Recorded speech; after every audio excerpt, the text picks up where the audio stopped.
Dios los bendiga, soy el pastor Gilberto Gutiérrez de la Iglesia Bautista Obre de México DF. Me da mucho gusto saludarlos en este viernes 5 de mayo 2017. Seguimos con el Salmo 68, esta es la segunda parte. Fundamentos para vivir en tiempo de crisis. El Dios de Sinaí y del santuario al músico principal, Salmo de David, cántico. Como dijimos ayer, aquello de ganar o perder en ocasiones se nos confunde.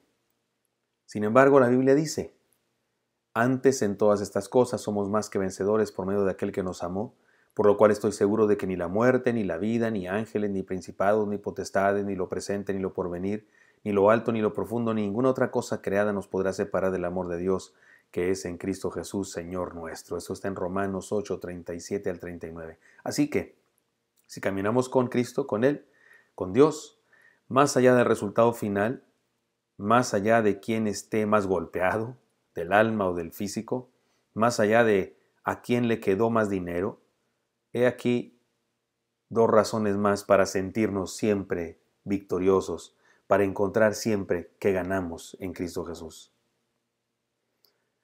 La auténtica victoria de la vida consiste en experimentar el ánimo que nos da su presencia. Dicen los versículos 7 al 10 de este Salmo 68. Oh Dios, cuando tú saliste delante de tu pueblo, cuando anduviste por el desierto, la tierra tembló, también destilaron los cielos ante la presencia de Dios. Aquel Sinaí tembló delante de Dios, del Dios de Israel, abundante lluvia esparciste, oh Dios. A tu heredad exhausta tú la reanimaste. Fíjese qué hermosa frase. A tu heredad exhausta tú la reanimaste. Los que son de tu grey han morado en ella. Por tu bondad, oh Dios, has provisto al pobre. Tu heredad es su pueblo. Es decir, somos nosotros su heredad. Somos su trabajo, somos su granja, somos aquello a lo que se dedica el Señor. La auténtica victoria de la vida entonces es poder experimentar a Dios animándonos. Todo lo demás es secundario. En la vida hay luchas que podemos perder o ganar, pero si Dios está con nosotros, la victoria se nos hace cotidiana. La auténtica victoria de la vida es experimentar a Dios animándonos con su provisión de vida. Lo sentimos, lo experimentamos, animándonos, levantándonos, dándonos promesas maravillosas. ¿Nunca se ha sentido usted desesperanzado, adolorido, sin ganas de levantarse? Y de pronto, impulsado por una fuerza que ni usted mismo entiende de dónde viene, se levanta, se siente feliz, se siente animado, se siente dispuesto para seguir adelante. Es Dios, no hay otra, es Dios, no es por nosotros mismos.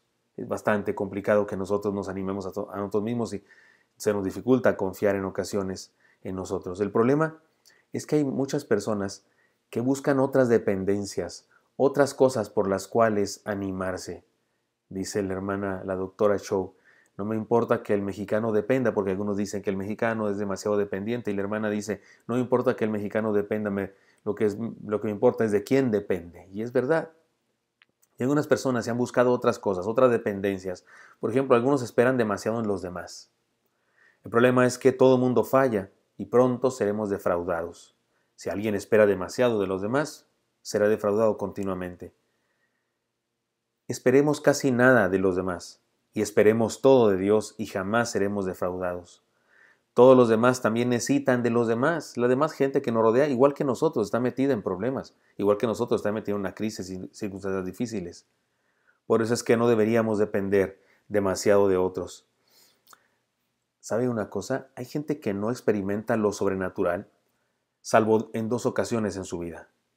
Cuando nacen y cuando mueren. Y punto. Nunca más experimentan las cosas sobrenaturales. En cambio, los cristianos lo experimentamos todos los días. Hablamos con Dios, eso es sobrenatural. Hablamos con un ser sobrenatural, con un ser que no está en este momento aquí en la tierra, en físico. Sí está, me refiero en manifestaciones espirituales, pero es decir, no lo podemos tocar y ver físicamente, pero hablamos con Él. Eso es sobrenatural. No solo eso, experimentamos milagros todos los días. Y no tenemos que ir para hablar con Él con una medium para que entre en trance y nos comunique. Si estás aquí, toca 3 veces esas cosas. De hecho, son diabólicas. Los que hacen eso invocando muertos, invocando personas de de tiempo atrás, que no vienen esas personas. Si escuchan voces y si la persona que entra en trance habla como que el abuelito, no sé qué, en realidad es un engaño del diablo. Son espíritus malignos engañando a la gente. Cuidado con eso.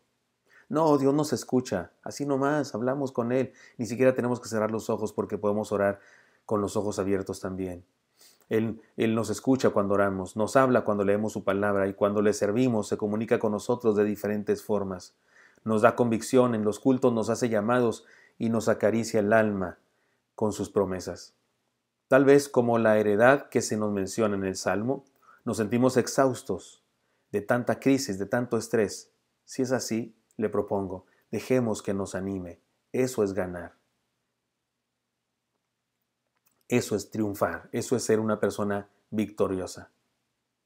No tener a nadie que nos escuche es desolador, pero sí tenemos quien nos escuche.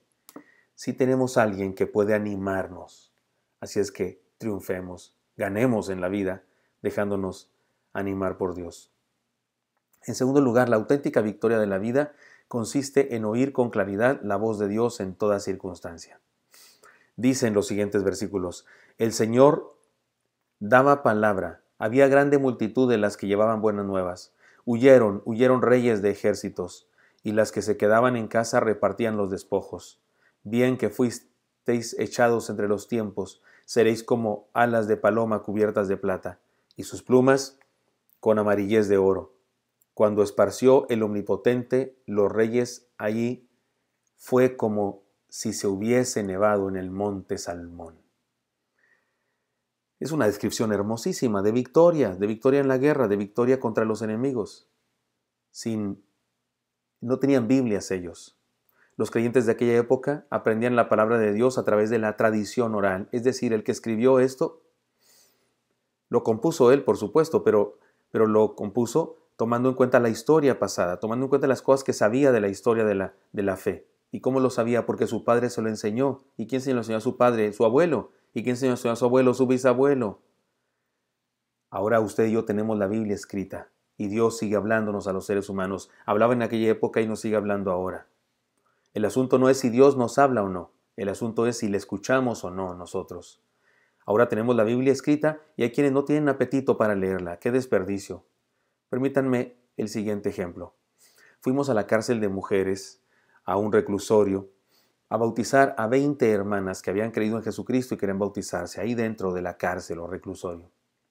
El problema es que pedimos permiso para meter 13 batas, porque originalmente esas hermanas eran las que se iban a bautizar, pero en el camino otras se animaron y pedimos otras 5, porque ahora tenemos una lista de 18, finalmente fueron 20. Pero cuando llegamos, no podemos meter las otras batas, porque ustedes pidieron permiso para 13 y trajeron muchas más, pero son batas, por favor, no son armas, no es droga, les decíamos, son unas batas y son blancas, véanlas por todas partes, busquen a ver si traemos algo y sí se hicieron del rogar y era una lata bárbara. No solo eso, el bautisterio se armaba y se desarmaba, era de una lona plástica y con unas barras que se armaba y originalmente habíamos puesto que eran 6 barras, pero resulta que eran 10 barras y también se rehusaban a dejarnos pasar. Que hagamos un oficio, nos dijeron. ¿Y cuándo nos darán permiso? Bueno, dentro de una semana. ¿Y qué pero va a pasar si las hermanas se quieren bautizar? Nos peleamos, gritamos, les dijimos, discutimos, exigimos. Finalmente nos dejaron pasar. Pero por supuesto, tratándonos todo el tiempo como delincuentes, con irrespeto y esas cosas. Pero una vez dentro, entre saludos de amor, cantos a Dios, sonrisas, testimonios y llanto de las hermanas, a la pregunta, ¿ha creído en Jesucristo como su único y suficiente Salvador personal y esas cosas? Y respondían con lágrimas en los ojos, sí, he creído. Eso es hermosísimo.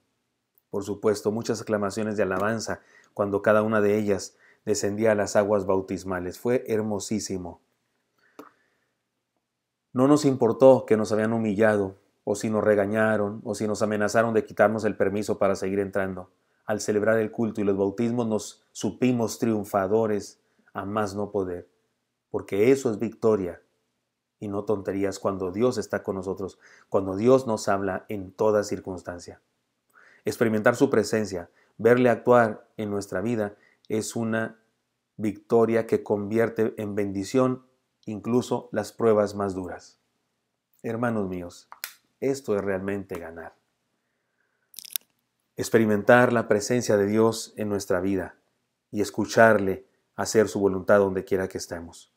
Usted ha notado que he estado diciendo algunas enseñanzas desde el devocional pasado. Creo que todas las enseñanzas son la misma dicha de diferentes maneras.